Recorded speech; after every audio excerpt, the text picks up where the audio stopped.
What do we mean by the 33rd parallels?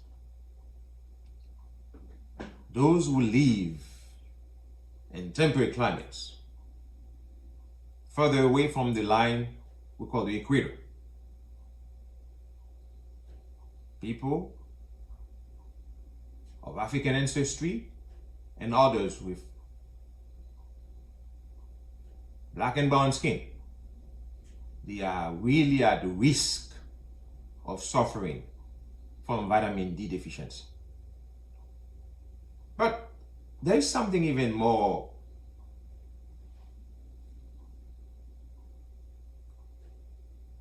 there's something we need to talk about also. It is not only those brown and black skinned individuals who live beyond the 33rd parallels who may be suffering from vitamin D deficiency, but even those who live near the equator can also suffer from vitamin D deficiency. In fact, it is more common these days than ever before to find patients coming from near equator with vitamin D deficiency. And the reason is simple.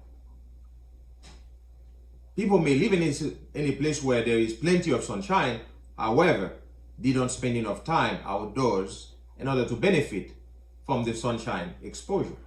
Therefore, certain people who live near the equator are as well at risk of low vitamin D deficiency. However, we see it more commonly among those who live beyond the 33rd parallels. Now, if you have a globe with you, and then you begin to look at places we call the 33rd parallels, it's mostly above the line from Florida, Houston, San Diego. Anybody who lives, if you are living in the States, anybody who lives above that line, you pretty much that individual is living beyond the 33rd parallels. Or perhaps those who live in the southern continent, for example, people who live in New Zealand, in the lower part of Chile or Argentina, beyond the 33rd parallels, may also be at risk of severe vitamin D deficiency, especially among the dark and brown skin individual. Now, what is vitamin D? It is not just a vitamin. We call it a vitamin, but however, vitamin D is a hormone, and it controls many aspects of our well-being, from brain health to our immune system, bone strength, muscle power, heart power, cancer protection, mood regulation. In other words, vitamin D plays a huge role in our immune system, in our brain chemistry, in terms of what we call serotonin and dopamine level. In order to have adequate serotonin, dopamine, those are neurotransmitters. In order to have an adequate level, your vitamin D must be up to par.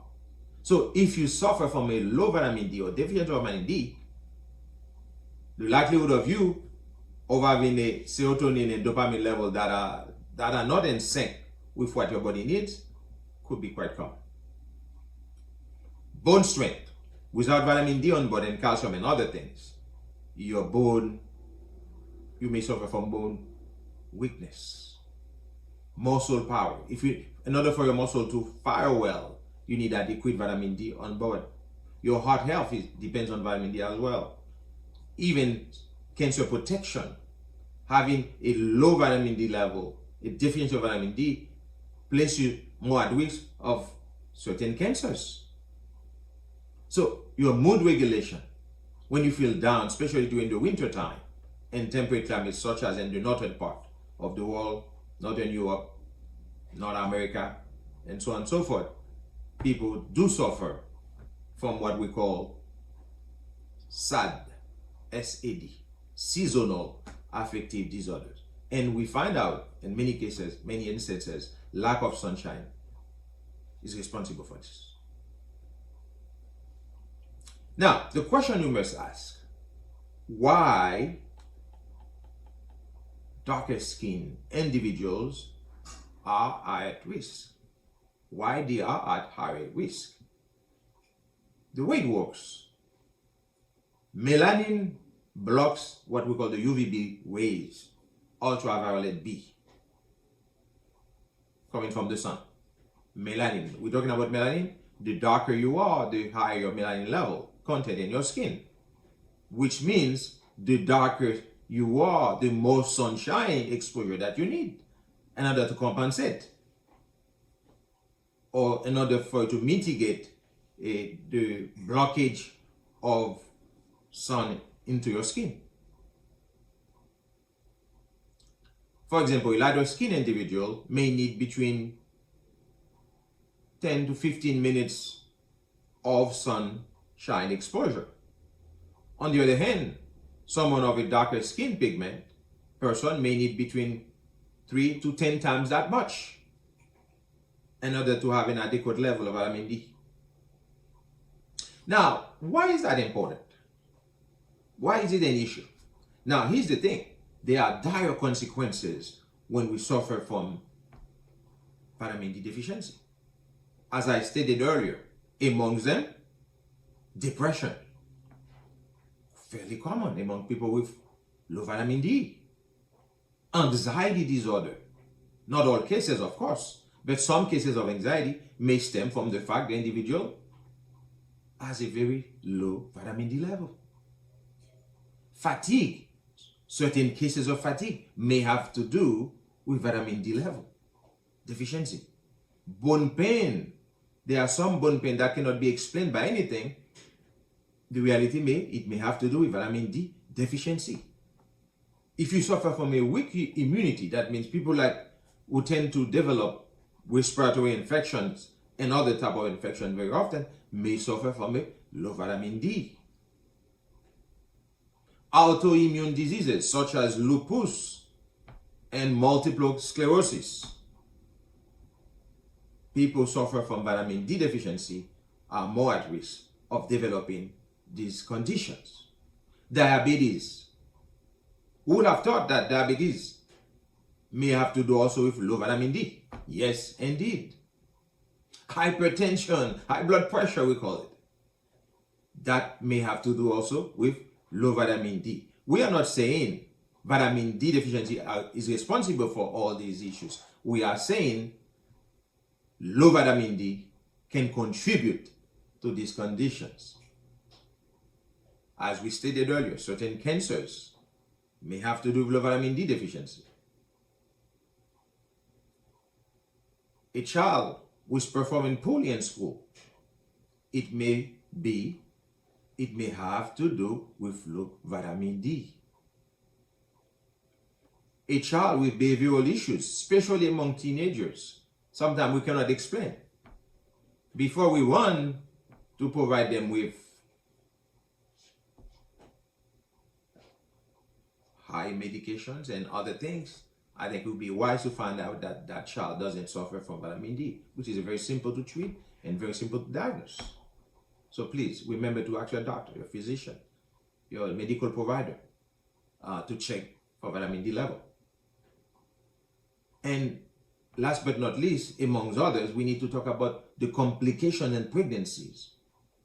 Women who are pregnant with low vitamin D are at risk of many issues, amongst them preeclampsia, prematurity of the child, fetal demise, and many other conditions. So we highly encourage pregnant women to be tested, even before pregnancy, to be tested for the level of vitamin D.